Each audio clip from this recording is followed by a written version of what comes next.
Hello, Robin. Good morning, Kenneth. Can you just say my name for the rest of this interview?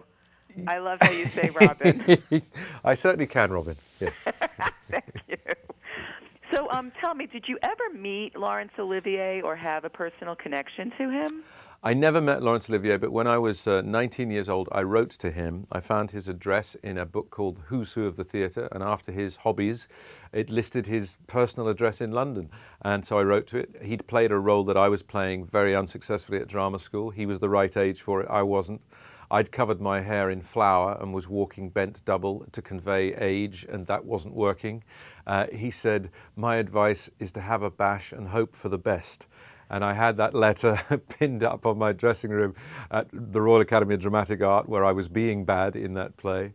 And when I came to play him in My Week with Marilyn, I wrote that same message down and put it on the top of my dressing room mirror so I could have a look each morning when I was being made up as Laurence Olivier at this piece of just do it advice. Have a bash and hope for the best. What a fantastic story, and he actually wrote you back. Amazing, isn't it? Amazing. I mean, in a way, he could have said anything. It could have been an empty sheet of paper as far as I was concerned. The fact that that a letter came back, because it felt as though it was a message in a bottle you were writing to a god. Why on earth? How on earth could they possibly be bothered to reply? But it made it, the ritual of replying just made it a wonderful and memorable thing.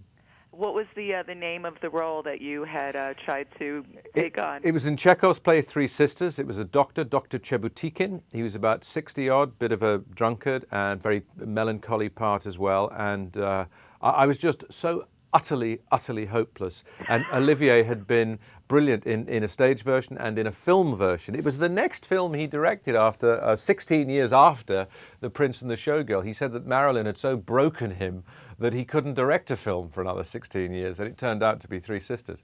He was an inspiration throughout. So what do you think he would have said about your portrayal of him if he could? Goodness knows. When Derek Jacobi, who I spoke to about Sir Laurence, because they'd worked together many times, I asked for advice about what he was like. When Derek played the roles of Mr. Puff and Oedipus in a famous theatrical double bill that had only been done once before by Laurence Olivier, on the opening night of Derek's production, there was a telegram from Olivier which just had the two words, "Dear Derek, you cheeky beggar." And I reckon, therefore, if Olivier had seen this, I might have been lucky enough to receive a telegram saying, "Cheeky beggar." That's a compliment, right? Yes, exactly. Yeah, exactly. Now, what do you think about attaining such an iconic status in Hollywood as Marilyn Monroe did?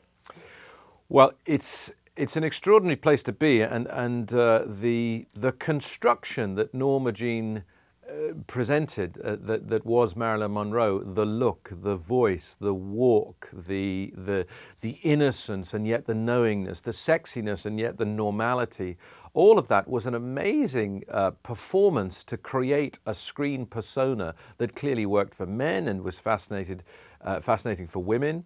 And yet she was there maybe as a sort of prototype super celebrity. She seemed also to be sharing with the world, whether she liked it or not, difficulties in her marriages and in her personal life. And it seemed to be an example of a sort of, in a way, wonderfully, artfully manufactured screen persona that stood side by side with a very touching, vulnerable and fragile real human being who we also knew about at the same time. And we were kind of equally fascinated in both and wondered how they both went together. I think she was the first person to do it in the way that she did it. Of course, there'd been great movie stars before, but she, in the middle of the 50s, as sex was exploding onto our movie screens and the world was changing with rock and roll music and James Dean and Marlon Brando in the movies, she was out there on her own, being iconic and, I guess, lonely. Did you have any secret memorabilia that you've collected of Marilyn that you would like to share with us? No, gosh, if I tell you, if I had some secret memorabilia, I could be a millionaire now. Everything that she touched, looked, or wore just goes for trillions of dollars at auction, doesn't it? People are completely mesmerized by her and her legacy.